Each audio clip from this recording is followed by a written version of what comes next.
Hello everyone, I hope you all are doing good in your studies. तो आगे next part, जैसे कि आप लोगों को पता है, यहाँ पे मैं करवा रही हूँ आरआरबी एंड नॉर्सेट की प्रिपरेशन। सो जो भी इन दोनों एग्जाम्स की प्रिपरेशन कर रहा है, इस चैनल को सब्सक्राइब कर सकता है, वीडियो को लाइक कर सकता है एंड शेयर कर सकता है अपने फ्रेंड्स के साथ। 990 क्वेश्चन हम कर चुके हैं, 991 क्वेश्चन हम करने जा रहे हैं। और अगर कोई भी बच्चा बैचेस के लिए ज्वाइन करना चाहता है तो इस नंबर पे कॉल या फिर मैसेज करके आज ही आप मेरे से बात करके जो बैचेस है ज्वाइन कर सकते हो। दो बैचेस है, एक है 1499 का बैच जो कि है 3 मंथ्स का बैच, और एक है 2499 का बैच जो है 4 मंथ्स का बैच। सो ये बैच उन बच्चों के लिए है जिनका बेसिक क्लियर है, उनको नहीं पता कि हम इंपॉर्टेंट क्या पढ़े। तो यहाँ पे हम इंपॉर्टेंट टॉपिक्स करेंगे, एमसीक्यू क्लासेस रहेंगी, test series, doubt classes and previous year paper रहेंगे। और ये बैच उन बच्चों के लिए है जिनको अभी बेसिक क्लियर करना है, तो इसमें आपको फुल थ्योरी कराई जाएगी with anatomy and physiology. Important topics करवाए जाएंगे हर एक सब्जेक्ट्स के, टेस्ट सीरीज रहेंगी, डाउट क्लासेस रहेंगी, प्रीवियस ईयर पेपर, सब ऑल इन वन बैच। ये जो है 4 मंथ्स का रहने वाला है। इस नंबर पे कॉल या फिर मैसेज करके आप आज मेरे से बात करके कोई भी बैच ज्वाइन कर सकते हैं। सो चलते हैं हम आज अपने क्वेश्चंस पे। सो क्वेश्चन है, the first person becoming sick in an epidemic is called as. So जो पहला पर्सन सिक हो जाता है एपिडेमिक में, उसको हम क्या बोलते हैं, उस केस को हम क्या बोलते हैं? Primary case, secondary case, contract case, index case. तो देखो, प्राइमरी केस को हम बोलते हैं जो कि फर्स्ट पर्सन जो है सिक हो जाता है, ठीक है। सेकेंडरी केस वो होता है जो कि सिक होता है बाय प्राइमरी केस, मतलब कि जिसको इन्फेक्शन होता है बाय द प्राइमरी केस से। जैसे कि प्राइमरी केस वाले पेशेंट से वो मिला और उससे उसको इन्फेक्शन हो गया, ठीक है। इंडेक्स केस वो होते हैं जो कि पहली बार हॉस्पिटल में जाके आपने डिटेक्ट किए होते हैं, हॉस्पिटल डिटेक्शन से जो है आप लोगों को पता चलते हैं। सो यहाँ पे जो राइट ऑप्शन आपका रहेगा ऑब्वियसली वो रहेगा प्राइमरी केस का। Clear? I think question clear हो गया होगा, एक कम्युनिटी का बहुत इंपॉर्टेंट क्वेश्चन है। नेक्स्ट देखो, most appropriate age for early primary immunization against diphtheria, whooping cough, tetanus, polio, measles and hepatitis B is. तो देखो, कौन सी मोस्ट अप्रोप्रिएट एज होती है इन सारी इम्यूनाइजेशंस देने के लिए, इन सारी डिसीज कंडीशंस के अगेंस्ट? तो birth to 6 months, birth to 9th month, birth to 1 year, birth to 18 months. तो ऑब्वियसली बर्थ टू 8 मंथ से आप देखते हो कि सारी पैंटा लग जाता है, ओपीवी, आईपीवी, ठीक है। सो ये सारी जो है आप लगा देते हो, हेपेटाइटिस बी की सारी जो एमआर जो लगता है, मीजल्स एंड रूबेला, वो सारी कब लग जाती है? 9 मंथ तक लग जाती है। सो मोस्ट अप्रोप्रिएट एज होती है इन सारी डिसीज कंडीशन के अगेंस्ट वैक्सीनेशन की is your up to 9 month. Next चलते हैं, EPI includes all vaccine except. तो ईपीआई क्या है? Expanded programme of immunization. तो इसको लिख लेना, expanded programme of immunization. So कौन सी वैक्सीन जो है नहीं थी? DPT, polio, MMR, BCG. तो देखो, एक्सपेंडेड प्रोग्राम वैक्सीनेशन में अब एमएमआर नहीं है, सिर्फ एमआर है। मीजल्स रूबेला है, मीजल मम रूबेला नहीं है, सिर्फ एमआर है। नेक्स्ट देखो, बहुत ही important question, a 28 years old patient admitted to the hospital for the suspected brain tumor. While assessing the patient, the nurse would keep in mind that most reliable index of cerebral status is।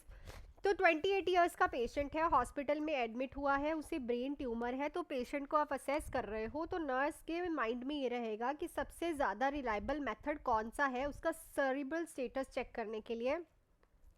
प्यूपिल response, deep tendon reflex, muscle strength, या फिर level of consciousness. तो obviously level of consciousness जो है सबसे important reliable index है to check the cerebral status. तो answer जो सही रहेगा is your option number D. Next है, pain felt in calf muscle when the foot is dorsiflexed, when the leg extended at the knee is known as. तो देखो, जब काफ muscles में pen जो है फील होती है और फुट को डॉर्सीफ्लेक्स्ड, डॉर्सीफ्लेक्स्ड का मतलब पीछे को फ्लेक्स किया जाता है फुट को, और लेग को नी से एक्सटेंड किया जाता है, उसको हम क्या बोलते हैं? Kernig sign, Spurling sign, Homan sign, Goodell sign. So it is known as Homan sign, जो कि आप किस चीज के लिए चेक करते हो, deep vein thrombosis, that is your DVT, ठीक है ना।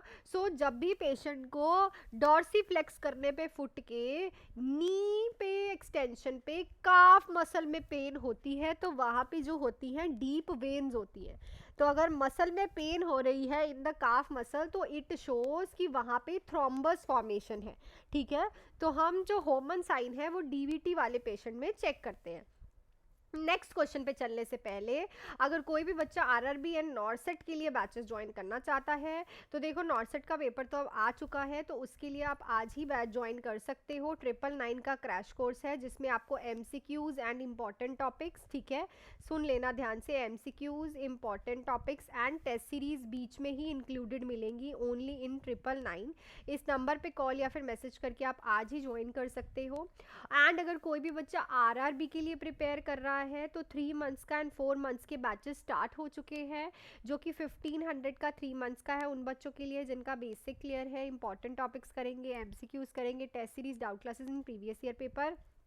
ये जो 4 मंथ्स का बैच है उनके लिए जिनको अभी क्लियर करना है बेसिक, तो नंबर आपकी स्क्रीन पे, आप मेरे से बात करके आज ही ज्वाइन कर सकते हैं। चलते हैं हम अपने नेक्स्ट क्वेश्चन पे। 996 क्वेश्चन है, a young adult who has hit by a car was fortunate because the level of his injury did not interrupt his respiratory function, the cord segmenting valve and maintaining respiratory functions are. तो देखो एक young adult है, ठीक है, car से hit हो गया है, ठीक है, तो अब कौन सी लेवल ऑफ इंजरी जो है उसका रेस्पिरेटरी सिस्टम को इंटरप्ट नहीं करेगी, प्लस जो कौन सा सेगमेंट इन्होंने पूछा है जो कि रेस्पिरेटरी फंक्शंस को मेंटेन रखता है। क्वेश्चन देखो इन्होंने पूछा क्या है आपसे कि कौन सा सेगमेंट जो है इन्वॉल्व होता है मेंटेनिंग रेस्पिरेटरी फंक्शन। तो thoracic level 5 and 6, thoracic level 2 and 3, cervical 7 and 8, so cervical level 3 से 4। तो ऑब्वियसली जो सर्वाइकल रीजन की इंजरी होती है वो मेंटेन करती है रेस्पिरेटरी फंक्शंस को, सॉरी जो सर्वाइकल एरिया होता है, सर्वाइकल लेवल्स की विटिब्रास और नर्व्स होती है वो रेस्पिरेटरी फंक्शंस को जो है वो मेंटेन करती है। स्पेसिफिकली जो सर्वाइकल लेवल 3 एंड 4 होता है ये डायफ्राम को सप्लाई देता है। सो अगर इसमें इंजरी होगी तो रेस्पिरेटरी फंक्शन जो है वो इंटरप्ट होगा ही होगा। बाकी ये जो इंजरी है इससे नहीं होगा interruption in the respiratory level. Next है psychological physiological sorry anaemia in pregnant women is a result of. जो फिजियोलॉजिकल एनीमिया होता है प्रेग्नेंट वुमेन में वो क्यों होता है? Poor diet intake of iron, increased erythropoiesis, increased blood volume of women, increase detoxification demand. So देखो pregnant women में जो है फिजियोलॉजिकल जॉन्डिस नॉर्मली भी देखने को मिलता है। ऐसा क्यों? क्योंकि ऑलरेडी जो उसका ब्लड वॉल्यूम है वो इंक्रीज हो चुका होता है due to the presence of foetus, ठीक है। तो राइट ऑप्शन जो यहाँ पे रहेगा is a increased blood volume of women. Next है strawberry spot vagina is seen in. तो जो स्ट्रॉबेरी स्पॉट्स वजाइना देखने को मिलता है वो किस में देखने को मिलता है? Candida, trichomoniasis, CMV, herpes simplex. तो it's a trichomoniasis, vaginal trichomoniasis में देखने को मिलता है स्ट्रॉबेरी स्पॉटेड वजाइना। नेक्स्ट है a way to promote trust with patient is to. तो आप जब ट्रस्ट पेशेंट के साथ प्रमोट करते हो उसका वे क्या है? Allow family members to visit whenever they want. Assume the patient that her doctor and caretaking nurse are excellent. Follow through when you stay, you will do something. Talk with her at length about her family likes and dislikes. So देखो सबसे important तो trust build करना क्या होता है कि आप patient के साथ बात करो, ठीक है ना, उसके लाइक्स के बारे में समझो, उसके डिसलाइक्स के बारे में समझो। क्या होता है कि जब आप उसकी लाइक्स डिसलाइक्स के बारे में समझोगे और उसके अकॉर्डिंग उसकी केयर करोगे तो पेशेंट समझेगा कि ये मुझे प्रायोरिटी दे रहा है और ये जो मैं चाहता हूँ वो कर रहा है। तो ट्रस्ट बन जाएगा उसके इस चीज़ के साथ, आपका पेशेंट के साथ। तो सबसे इंपॉर्टेंट होता है कि आप उससे बात करो, एक लेंदी कॉन्वर्सेशन करो। नेक्स्ट आज हम करने जा रहे हैं 1000 क्वेश्चन। तो सीरीज के क्वेश्चन चलते चलते आज 1000वें क्वेश्चन पे पहुंच गए हैं। तो आई होप कि आप लोगों को ये क्वेश्चंस बहुत अच्छे लग रहे हों और आगे भी लगे, तो सीरीज को पसंद जरूर करिए। तो क्वेश्चन पढ़ लेते हैं। The first dose of vitamin A given at age of. तो पहली डोज विटामिन ए की कब दी जाती है? 6 मंथ्स पे, 9 मंथ्स पे, 12 मंथ्स पे, 15 मंथ्स में। सो इस वीडियो का लास्ट क्वेश्चन है, तो आपको पता है आपको क्या करना है, कमेंट सेक्शन में लिख के बताना है और इसकी वॉल्यूम भी लिखिएगा, सॉरी लिखिएगा कि कितना देते हैं, ठीक है। जो मैंने लास्ट क्वेश्चन आपसे पूछा था कि वैक्सीन जो है सर्वाइकल कैंसर के लिए यूज़ हो रही है, that is human papilloma virus, ठीक है। सो एचपीवी वैक्सीन जो है यूज़ होती है for the prevention of cervical cancer, ठीक है। So that's it for this video अच्छी लगी है तो वीडियो को लाइक करिएगा, शेयर करिएगा एंड सब्सक्राइब कर लीजिएगा इस चैनल को। एंड अगर कोई भी बच्चा फॉर नॉर्सेट जो है क्रैश कोर्स ज्वाइन करना चाहता है ओनली इन 999 तो आप ज्वाइन कर सकते हो। ये क्रैश कोर्स आपके प्री और मेंस तक चलेगा प्रॉपरली, ठीक है, जिसमें हम हर टाइप का एमसीक्यूज प्रोवाइड होंगे, आपको इंपॉर्टेंट टॉपिक्स करवाए जाएंगे, टेस्ट सीरीज रहेंगी, डाउट क्लासेस रहेंगी। और अगर आप आरआरबी के लिए स्पेसिफिकली ज्वाइन करना चाहते हो तो 3 मंथ्स एंड 4 मंथ्स का बैच आज ही ज्वाइन कर सकते हो अकॉर्डिंग टू योर प्रेफरेंस। ये बैच उन बच्चों के लिए है जिनका बेसिक क्लियर है, उनको नहीं पता हम किस चीज़ पे ज़्यादा फोकस करें। सो इंपॉर्टेंट टॉपिक रहेंगे, MCQs, test series, doubt classes in previous year paper. ये बैच उन बच्चों के लिए है जिनको पता है कि उनका बेसिक नहीं क्लियर, उनको सबसे पहले एनाटॉमी एंड फिजियोलॉजी कराई जाएगी, देन सारे सब्जेक्ट्स की थ्योरी, देन इंपॉर्टेंट टॉपिक। सो आप लोग आज ही ज्वाइन कर सकते हैं, नंबर आपकी स्क्रीन पे है, मेरे से बात या फिर मैसेज करके। So thank you so much, मिलती हूँ नेक्स्ट वीडियो में। Till then do hard work and be ready by 12:30 and make your parents proud.